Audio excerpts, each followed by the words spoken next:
Today we'll be working on the specialized command post, but a lot of this will transfer over to different brands. Main thing is getting the correct measurement over here, disconnecting your cable, making the appropriate cut, connecting it back. You'll see that a lot of this stuff can transfer over if it's not exactly the same. Put it in a stand other than a repair stand because we can't hold it from the post. So if you can get something that can hold it from the back wheel or from the crankset, if you got the type of hollow spindle, that'd be great. So we're going to be lifting this up, making the appropriate cuts and adjustments.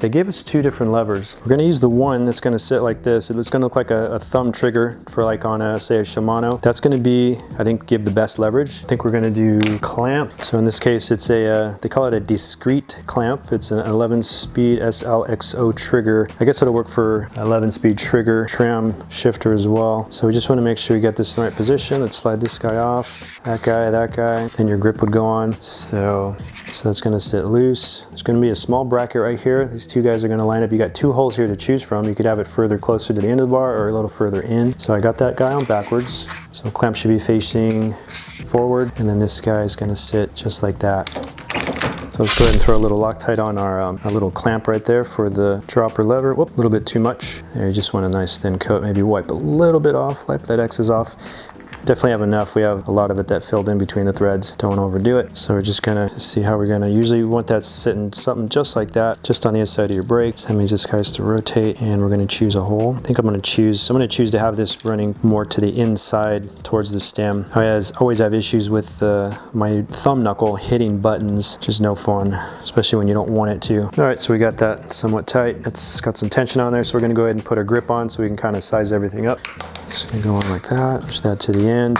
Now I'm putting my grip on. I usually like to, instead of having some handlebars showing, we're gonna have a little grip overhang, and it could just be like 2 millimeters or so. So if this bike falls over, we're hitting the nice metal end cap instead of hitting the end of our bar. And especially if it's carbon, we don't want to prematurely chip it. So just a little bit. Or if you have a little rubber end caps, that's a good thing too. And then if you got writing on here, go ahead and orientate your writing or your logo. So we're gonna do about there. Make sure you don't overdo the tightening on this too, especially if you're running carbon. You don't want to dig in there too much. Just tighten it a little bit at a time, then test it. See if you can do a really hard shift or a twist if it twists on you. But also keep in mind, if it does twist, you might gouge up the metal or carbon underneath it. So it's a catch-22, but we'd rather have a twist here at home than out on the trail. So that feels pretty good there. So now we can kind of orientate a little better, just real rough. We'll go back and do this again. I usually like to throw a leg over and do this correctly. So we're just gonna kind of do roughly there.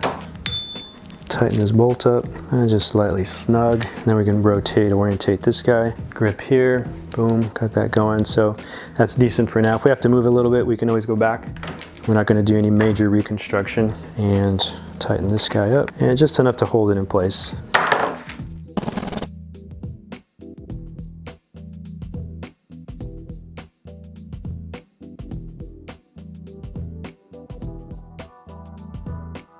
All right, so here's your dropper housing. It's coming out the right side of your head tube, going around over to right about here where our lever is, the dropper lever.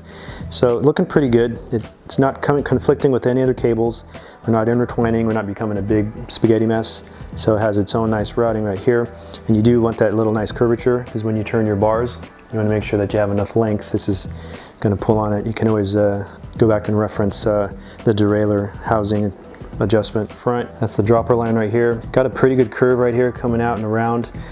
We definitely can trim some off. If we don't want this to loop out so much, we could probably push it back in, going up the seat tube and right about there. So kind of as a guide rule, we'll pretend there's a flat ruler right here, and we have nothing kind of protruding out this way, just basically a flat wall. So things are looking good. Nothing's coming past this front brake hose right here. So I think this should be enough material. So when we do turn to the right, there's gonna be enough line where it's not gonna pull the cable. That should be good right there. So it's looking pretty good. The housing cable cutters, which works great for this.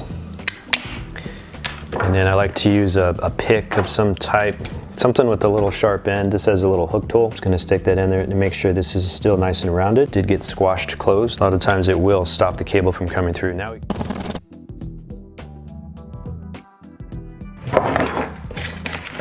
All right, so we first have to establish our rider height on this. So we're going to extend this out all the way, and then we're going to add on a seat post. We're going to install it, find our height, and then we're going to tape it off, and then we'll be able to pull out and measure that distance and be able to cut that excess housing off. So we're going to expand this here. There's a little guy right here with the circle. We're going to put something in there, maybe like a screwdriver, and we're going to mimic being the cable. We're going to pull down. Now I'm going to try and pull down slow so this extends slow, but that may not be the case. It might come out really fast. Oh, okay. So it's fully extended. Go ahead and try it again to make sure we are at a full extension. And just pulling this down like that. Get this guy extended. And then we're going to go ahead and add a saddle. And this is a 1 bolt right here we're unloosening. It's a 5mm tool. And just unscrewing this. So it's 1 bolt to deal with. Let's see if we can kind of cheat this in. We can loosen this up without taking the bolt out completely. And see how far we can get. So this is the back. Wow, got some slippery stuff on that stanchion tube. So we got the back here, we're going this way. All right, so with the seat post fully extended, we're gonna go ahead and establish height. So we're gonna push this back down. Probably have to pull it out the other end over here. Hopefully that's not too far. So we're gonna find my rider height at full extension. Just gonna kind of guesstimate, man, that thing's tall. Snug that up. And this guy's pointed a little too high. Let's loosen it up. Get that flat horizontal. Doesn't have to be perfect. We're just trying to get a rough setting of my height. So then you can hop on the bike, hold yourself up on the table. So to find good saddle height, pedal right side is straight down in the 6 o'clock position. I don't have the proper riding shoes, but it's pretty close. You want to have a slight bend in your knee. You don't want to have it fully extended. And I think I'm in a pretty good spot right here. So I think we're close enough. Make your proper adjustments. Up or down, wherever you think you need. We're gonna mark it off. I'm gonna use a piece of tape here. We can go ahead and take this out.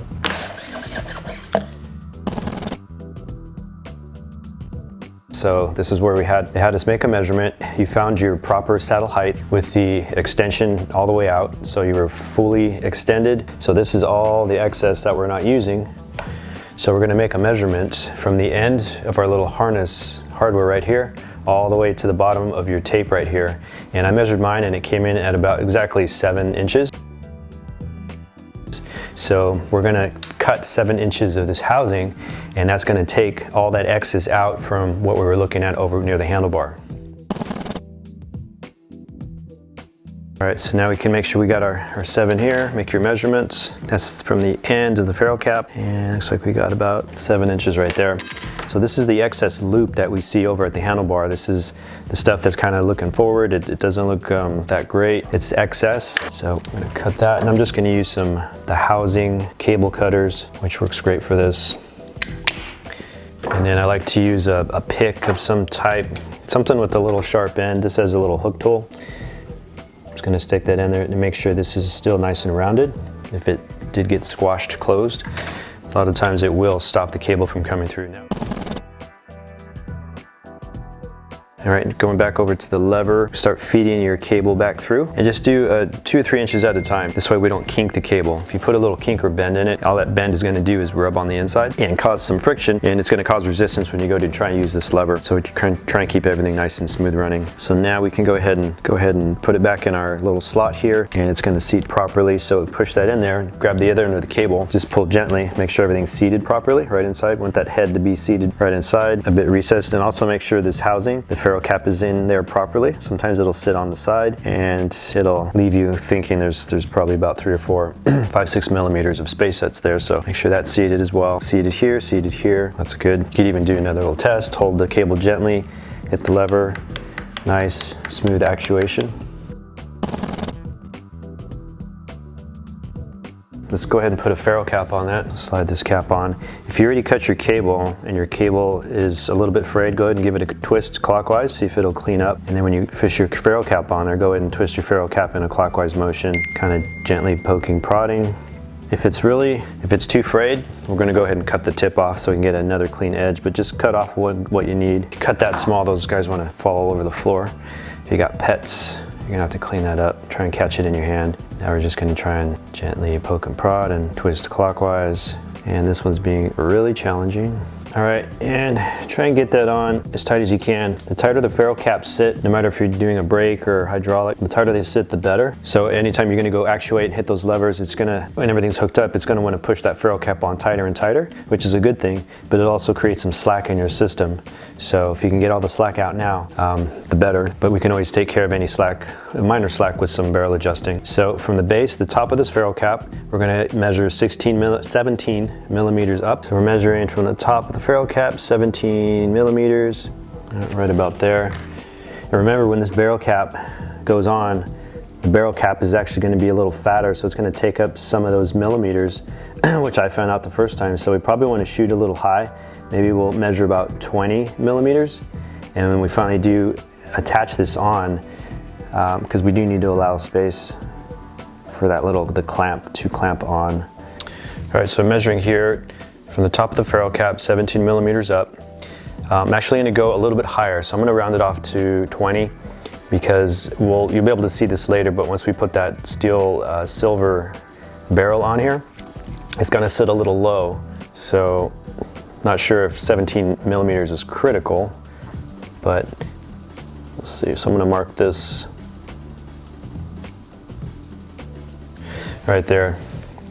I'm just using that. You can, if you don't have a marker, that's fine. I'm just doing this for video purposes, but you can put your finger, your thumbnail there, mark it, come back and cut it. So now that's about 20 mil, but when I go to slide my barrel on here, the barrel sits a little bit fat and it's going to take up some space. And this is what I did the first time when I measured 17 exactly. I put the barrel down and it actually measured about 15 millimeters of space. Now we need that space, so when we go to hit that, actuate our thumb lever and push it, this is going to go down. It's going to do this. It's going to pull down, come up and down, up and down. And if we cut a little too short, it's only going to go down just a little bit, which may not actuate the lever on the post enough. And this all makes sense once you see the finished product. So now that you made your mark, go ahead and cut. I'm going to use my housing cable cutters. And you want something that's going to cut it nice and sharp, nice clean cut, because we don't want this frayed at all. If it starts to fray, it's going to be really hard to fish through our little barrel, silver barrel. And careful where you place this. We don't want to drop it inside. Okay, and if this is unfrayed, just go ahead and give it some twists clockwise. And there's no upside down or right side on this. Just going to go ahead and install it. Give it a twist if you need to get it started. There we go. So it's sitting just like that. So pretty much going to take it all the way up and make it flush with the end of that cable, like right about there. And then you're going to go ahead and tighten. This could be a little challenging, especially if you're just working by yourself. So if you accept the challenge, get yourself some tools. So we're using a 2 millimeter on one side. 2 millimeter is the screw that's actually screwing in. And then we're using a 3 millimeter on the other side just to hold it steady. So we're gonna come up all the way flush to the top of this cable. So I'm gonna put my thumb here on the top of the cable, slide the barrel up till it hits my thumb, try and hold that position. So, and you're putting just gentle pressure down, and hopefully your cable doesn't start sliding down into the housing, which mine is. So you gotta work real careful. So to prevent this guy from sliding down, I'm gonna put a little pincher right there. All right, to make things a little easier, so when I'm trying to install that barrel over on the cable by myself, I'm pushing down a little bit, which is forcing the cable forward. So in turn, it's actually making the cables coming out right over here. So as I push down on the other end, this guy's starting to come out. So to prevent that from happening, I'm gonna push it back in. I'm gonna go ahead and put a piece of tape over it. I'm just experimenting, see if this helps. The stronger the tape, the better. We're not putting a whole lot of pressure here, so this little bit of tape should help. So I'm gonna go test it here. Yeah, I'm pushing on it and the tape's holding it. That's exactly what I need. All right, so now when I put a little pressure on this, it's gonna stay in place. It's not going to wanna come out the other end. So that little piece of tape is helping. So this is gonna be helpful because I'm working by myself, which a lot of you probably will be. Slide that guy on. So I want this to come up. Finger on top, slide this up. Want that flush, have that barrel adjust, have the barrel flush with the cable on top. Now we're going to be holding that while we're holding, this is my tightening side, that's my 2mm. It's going to tighten the screw. The 3mm is going to hold this steady. This finger's going to come over, place it here, slide the barrel up, make contact. Now we're flush. Now we can go ahead and screw in this right side. Get that flush. And this isn't very tight. So once I made contact, I went ahead and turned it maybe a half turn. We don't want to over tighten this one. Doesn't need a lot. So now we're flush here. We should have hopefully approximately 17 mil. Go ahead and measure top of the ferrule cap. So yeah, I'm about 17. If I'm 18, if I'm 16, I think we're pretty close. We probably have a little leeway here, but the closer the better. And we're good to go. So now we can go ahead and reinstall our post. All right, ready for re-engagement here. So we're gonna attach the barrel to this first portion right here, closest to the end of the cap here. It's designed to slide in, so it's got a slit for the cable. So you're gonna have to move this, manipulate it how you need to get this on, because this is pretty much fixed. So I'm gonna turn this and see this direction. Once you get that barrel in that first slot, and this is where it's critical that there's no excess housing sticking up, which I have maybe a millimeter sticking up. We'll see if this is going to create a problem. It's such a tight fit here. There we go. Sorry to get in that weird position, but I had to manipulate this to get that on. And then as you first get the barrel in, then it's going to slide through the slot there, straighten it up. And then at this point, we need to basically activate the lever by pulling pressure, which is going to allow this ferrule cap to drop down. And then we're going to get right inside this area here. So it's not very much, it's maybe like 5-6 mil. So I'm gonna hang on to the cable here, or the housing, pull up on the whole post like that, activate it, and then slide it right in. Whoop, that sounds a little nasty. Make sure you get it in the slot. Boom, get it mounted properly. And then we'll go ahead and start pushing it down. As you push down, you're probably gonna have to pull some cable out of the head tube if it doesn't start going out by itself. So now we can go back to our set setting, and that as we start feeding this down, it's going to give us the slack that we need over at the head tube. All right, so as we start coming down here, it's coming down, at a certain point it'll kind of want to stop, it'll get a little stuck, so we got to come over here to the front, find our housing for that lever, and start pulling it gently out of the frame. In this case, it's on the right side of the head tube. So as I start pulling that out, we're starting to get some slack here. I should have more space for this guy to go down to my set height. So that's good. And then we'll go ahead and tighten that guy up. So I'm just gonna snug it up for now so it won't move. We'll go back to that to retighten it and torque it down. So now we can come take a look at our housing over here. Make sure your housing is still inserted into the lever properly, and we can take a look at the excess loop that we have. So here's our dropper lever, here's our housing coming around, and then back into tube. So we have a nice loop right here. We're not getting all intertwined with our front brake cable or our rear brake hose or our shifter. Everything looks good there. It's got its own line. We're not a bunch of twisted spaghetti. Looks good from that angle.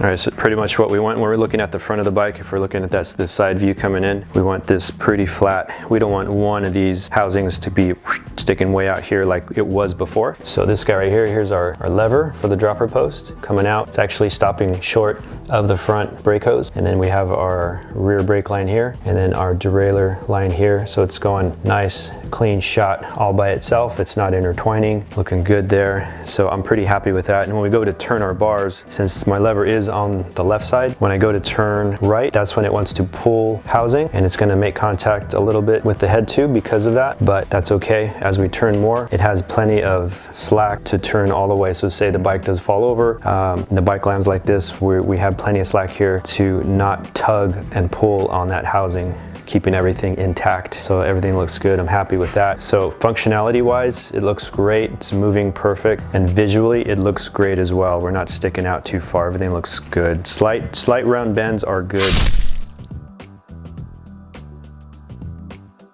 So now we can go back over to our saddle, the seat post clamp, and make sure our saddle, our nose is straight in line with our top tube. For this torque setting, the collar actually has some marking on it, and it's set for 5.2 Newton meters. So right now I have the Ritchie tool, which is set to 5 Newton meters. So that'll get me pretty close. If you want, you can give it a click and then a smidge over. Nose is pointing straight. You want to turn this till it clicks, and it actually gives a little bit of free space. Tells you exactly where you're at. So I'm gonna give it that free click and just a kiss of a little bit more. Hopefully that should be close enough to 5.2.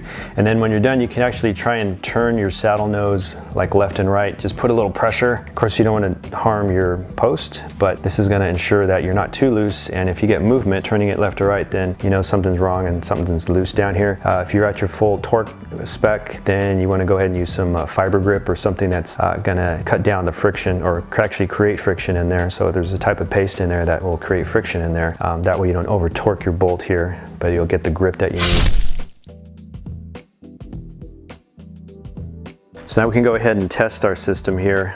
So the first thing is we're gonna give this a push. You wanna do it real gently. Go ahead and do this gently. There's tons of play in there, so like right now there's some loose play. It's just barely touching this. So that means I have some slack in there that I need to get rid of. And hopefully we can do that with our barrel adjuster. So I want pretty much immediate activation. Let's see what we get anyways. So we get a little movement, and we actually get some good pressure right there. So I'm gonna see if it activates it. We'll know if it, so right now I cannot push it down, so there's too much slack in there. So we're gonna go to the barrel adjuster. We're going to unscrew it counterclockwise. So by unloosening a screw, we're actually creating tension. This is very similar how we're adjusting our rear derailleur, front derailleur, or even brakes if we have cable actuated brakes. So I just gave that about 1, 2, 3 turns, and we'll go and try this again. Again, you'll be able to feel this. So actually less play at the lever, so that's feeling good. Let's give it a full push, and that actually activated that right there. So right off the bat we got some functioning. So let's see if it goes up all by itself. Definitely some play again there. So I think we're start to, as you activate this more, you actually start to break in the system. You're tightening everything. Cable housing is getting tight onto the ferrule cap. Ferrule cap is seating more properly in the lever and into the bottom of the seat dropper post. So this is pretty normal. So we're gonna have to take some more slack out. So I'm gonna unscrew it 1, 2, 3, and now I have pretty much no play. It moves like maybe a mil, so that's very acceptable. Now we're gonna give it a full push down. Great. Now we're gonna give it a push again, make sure it activates. That's good. So you might have to do this a few times to get all the play out of the system, and that's what that barrel adjuster is for, to do the fine adjustment. That's your go-to, just like on your derailleurs and on your brakes. So I'm gonna go ahead and unscrew again. 1, 2. So these are probably roughly 1/4 to a 1/2 turn. And try this again.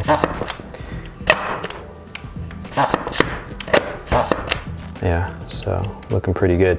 Now if you find that you gotta unloosen your barrel adjuster so much that it maxes out, and pretty much the screw will disconnect from your lever, and one way to tell that is just to hold the housing and shift it left and right. If it moves very easily, it's very sloppy, then most likely the screw came out, which means you have to come back over here and do everything over. Pull your seat post out, unloosen your little silver barrel, pull the slack up, and then trim whatever's left, just like you would on a brake system.